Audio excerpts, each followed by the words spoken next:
O Belmonte, é sempre um pouco assustador quando a gente escuta isso vindo do São Paulo. Porque, nós nos acostumamos com o São Paulo como o clube mais organizado do Brasil, o clube que tinha a melhor estrutura do Brasil, era um modelo e um exemplo de gestão para o futebol brasileiro.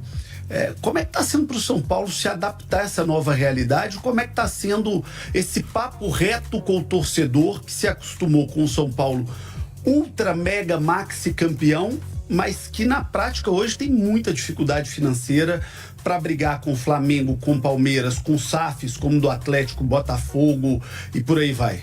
João, acho que o principal é fazer o que a gente está fazendo, né? A gente pegou nós chegamos no São Paulo. O São Paulo de 2012 a 2020 tinha disputado apenas uma final. Não tinha nenhuma conquista, tinha conquista do Sul-Americano e depois mais nada. De 21 para cá, nós chegamos a 5 finais, temos 3 títulos. Como? Com austeridade, regulando, buscando o time ser competitivo.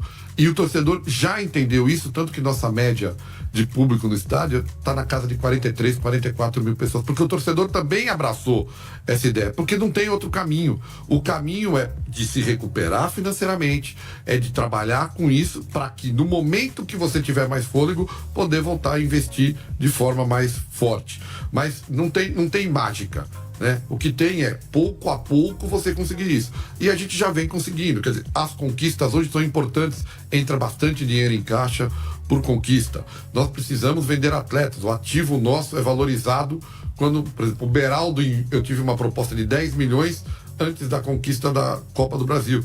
Dobrou após a conquista. O título, a boa colocação valoriza o seu ativo. Então a gente tem que fazer esse trabalho. Não tem outro jeito. Eu acho, né? Eu sempre brinco, a gente fala das SAFs. Eu acho que tem SAFs boas e SAFs ruins. Como tem times bem administrados, associativos e mal administrados.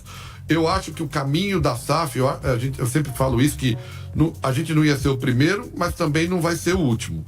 Mas a gente tem que entender em que momento a gente vai virar SAF ou se não vamos virar porque conseguimos nos recuperar. Veja, há pouco tempo saiu uma notícia da Portuguesa de Desportos falando em 1 bilhão, né, de SAF, que ela vai receber 1 bilhão. A Portuguesa está na Série D, é um grande time que felizmente talvez comece uma recuperação. Mas se a Portuguesa vale 1 bilhão, quanto vale o São Paulo? Essa é a pergunta, quanto vale o São Paulo? Essa é a pergunta, eu não sei quanto vale o São Paulo, mas eu na minha avaliação, hoje o São Paulo é time para 8, 9, 10 bilhões, não 1, né? Então, assim... Envolvendo o Morumbis também. Envolvendo o processo que tem o Morumbis dentro desse escopo. Então, assim... Tem ativos imobiliários também. Ativos imobiliários dentro... Como é o caso da Portuguesa. Como é o caso da Portuguesa. A SAF da Portuguesa, é bom destacar que tem ali o Canindé também. É isso. O que eu acho, João, é que é possível times com a grandeza do São Paulo, do Flamengo, do Palmeiras, do Corinthians e outros, é possível não ser SAF. Mas você tem que fazer um trabalho muito austero de recuperação, de equilíbrio financeiro. E quando a gente fala de Flamengo e Palmeiras, desculpa me alongar um pouco, mas é um assunto importante. O Flamengo teve um outro movimento lá atrás com Bandeira, e o Flamengo tem uma torcida gigantesca, muito maior do que a torcida do São Paulo, por exemplo. Então, ele conseguiu fazer essa roda girar mais rápido. O Palmeiras teve um outro processo muito importante, com o Paulo Nobre, agora com a Leila, que colocaram recursos, e esses recursos ajudaram na recuperação, junto com uma boa gestão, conquistas, o Palmeiras recuperou. Eu acho que nós temos que ir nesse caminho. O caminho é esse, é o que o Júlio está fazendo agora, da gente buscar a recuperação financeira. Hoje nós temos boas arrecadações e a partir daí, se possível, sem ser SAF, ter um clube associativo que volte a ter poderio econômico de investimento. Insistindo um pouquinho nesse assunto da SAF, que é importante, é possível ao São Paulo resistir a essa tendência?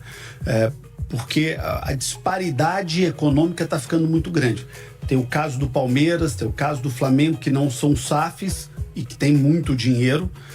Mas a gente começa a ver, o Cruzeiro, por exemplo, estava na Série B, chega a uma final de Sul-Americana. Botafogo e Atlético, que são SAFs, disputando a final da Copa Libertadores. A gente vê que esse processo da injeção de capital começa a fazer a diferença desportiva também. Sim, o que eu acho é que a gente precisa só tomar um cuidado grande para não misturar as questões, né? Primeiro precisa se entender o quanto essas SAFs vão ter de retorno. né, posterior a esse investimento, né? Por exemplo, e aqui não há nenhuma crítica, é apenas uma constatação. O Botafogo fez um investimento altíssimo, muito superior ao que ele tem de poderio de arrecadação nesse momento. Isso está errado? Não sei. Isso quem sabe são eles. Mas isso vai dar o resultado lá na frente?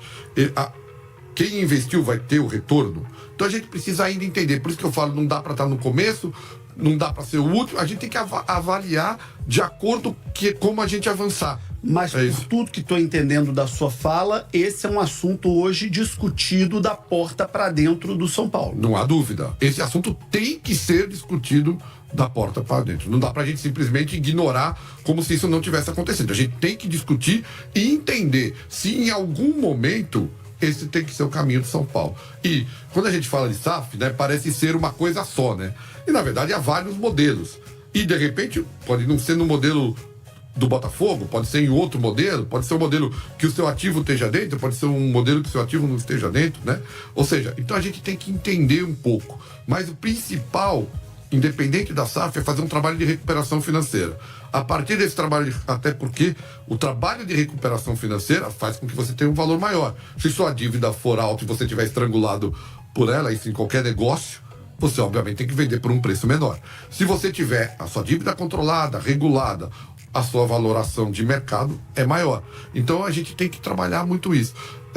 Eu não tenho de verdade, João, nenhum preconceito com SAF, mas também não tenho nesse momento a convicção que tenha que ser SAF. A gente tem que analisar com o tempo, entender para onde o São Paulo vai caminhar.